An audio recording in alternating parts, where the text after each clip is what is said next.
क्या यही बन गया है महाराष्ट्र की महायुति सरकार का नया शासन मॉडल? महिलाओं के सशक्तिकरण के साथ बड़े दावे के साथ शुरू हुई माझी लाड़की बहन योजना अब गंभीर सवालों के घेरे में खड़ी हो गई है। जिस योजना को सरकार ने गरीब और जरूरतमंद महिलाओं की आर्थिक ताकत बढ़ाने की ऐतिहासिक कदम उठाते हुए बताया था, वही योजना कथित तौर पर सरकारी खजाने पर भारी बोझ और प्रशासनिक लापरवाही की मिसाल बनती दिखाई देती है। जी हाँ, नमस्कार, मैं हूं सिंह और आप देख रहे हैं फोकल महाराष्ट्र। आज हम बात करेंगे महाराष्ट्र सरकार की उस योजना के बारे में जो कि कहीं न कहीं असफल होता हुआ नजर आ रहा है।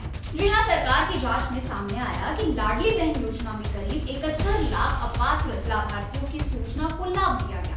यानी ऐसे लोग जो नियमों के अनुसार इस योजना के हकदार ही नहीं थे, उन्हें भी महीनों तक सरकारी पैसा मिलता है। और आंकड़ा यही नहीं रुका, बताया जा रहा है कि इन अपात्र लाभार्थियों पर सरकार ने करीब 21,300 करोड़ रुपए खर्च कर दिए।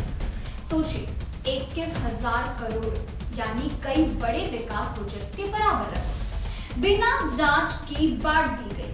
सबसे बड़ा सवाल ये है कि क्या सरकार ने पहले योजना लागू की और बाद में नियम याद आए?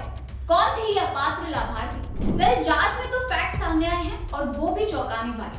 लाभार्थियों में सरकारी कर्मचारी शामिल थे। जी हाँ, 2.5 लाख रुपए से ज्यादा आय वाले परिवारों की महिलाएं शामिल थी। 4 पहिया वाहन रखने वाले परिवार भी इस योजना का पैसा ले रहे थे। यहाँ तक कि कुछ लाभार्थी दूसरे राज्यों के भी पाए गए हैं। यानी जिस योजना का उद्देश्य आर्थिक रूप से कमजोर महिलाओं की मदद करना था, उसका फायदा उन लोगों तक पहुँच गया जिन्हें इसकी जरूरत ही नहीं थी। 20 महीनों तक कैसे चलता रहा भुगतान? सबसे बड़ा प्रशासनिक सवाल तो यही है। करीब 20 महीने तक बिना ठोस वेरिफिकेशन के हर महीने 1,500 रुपए दिए जा रहे थे। हर महीने लगभग 1,065 करोड़ रुपए अपात्र लोगों तक पहुंचते रहे और सिस्टम को इसकी भनक तक नहीं लगी। वहीं जब बाद में डेटा शुद्धिकरण के लिए केवाईसी प्रक्रिया शुरू की गई, तब जाकर पूरी तस्वीरें सामने आई कि कुल 2,47,00,000 आवेदन आए थे, लेकिन केवाईसी के बाद सिर्फ 1,75,00,000 महिलाएं पात्र पाई गई। यानी लाखों लोगों को पहले लाभ दिया गया और बाद में जांच की गई। क्या ये सिर्फ चुनावी रणनीति थी ये योजना? राजनीतिक विश्लेषक इस पूरे मामले को 2024 लोकसभा चुनाव से जोड़कर भी देखते हैं। मई 2024 के चुनाव में महायुति को बड़ा झटका लगा था। तीनों दल मिलाकर सिर्फ 17 सीटें मिली, जबकि महाविकास अघाड़ी ने 31 सीटों पर जीत हासिल की।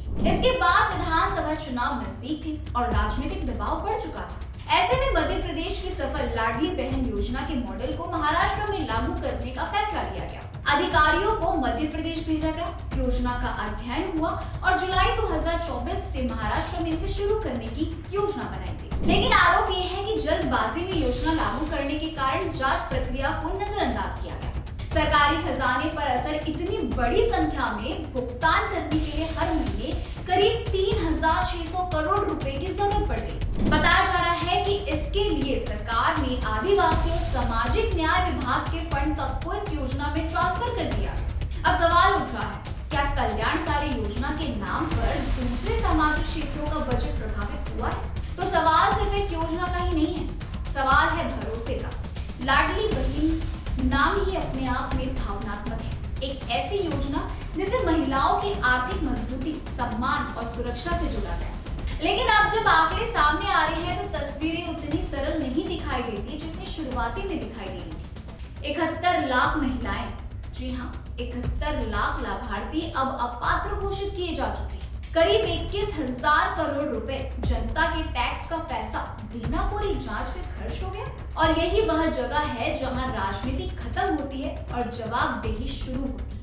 लेकिन असली सवाल राजनीतिक आरोप प्रत्यारोप से भी बड़ा है।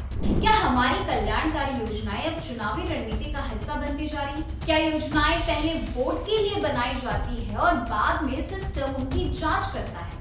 अगर 20 महीनों तक अपात्र लोग पैसा लेते रहे तो जिम्मेदारी किसकी है? सिस्टम की, अधिकारियों की या उन निर्णयों की जो जल्दबाजी में लिए गए?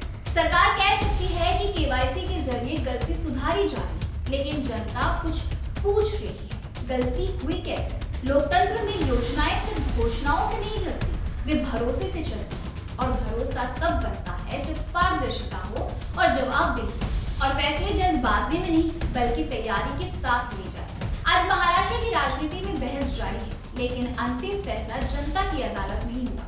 क्योंकि सवाल अब सिर्फ लाडली बहन योजना का नहीं, सवाल है शासन की सोच का। वहीं विपक्ष द्वारा भी इस घोटाले को लेकर निशाना साधा गया। जी हाँ, एनसीपी सुप्रिया सुले ने इस पूरे मामले पर श्वेत पत्र जारी करने और कैग यानी कि CAG की जांच की मांग की है, ताकि पता चले कि इतनी बड़ी गड़बड़ी कैसे हुई। वहीं कांग्रेस के नेताओं ने इसे करदाताओं के पैसे की लूट बताया है। उनका कहना है कि 20 महीनों में 21,300 करोड़ रुपए गलत हाथों में जाना एक गंभीर लापरवाही या सोची समझी साजिश है। वहीं शिवसेना यूबीटी के नेता संजय राउत और आदित्य ठाकरे जैसे नेताओं का आरोप है कि सरकार ने चुनाव जीतने के लिए बिना जांच पड़ताल के पैसे बांटे। पहले देखा जाए तो विपक्ष ने इसे वोट के बदले नोट की राजनीति करार दिया है।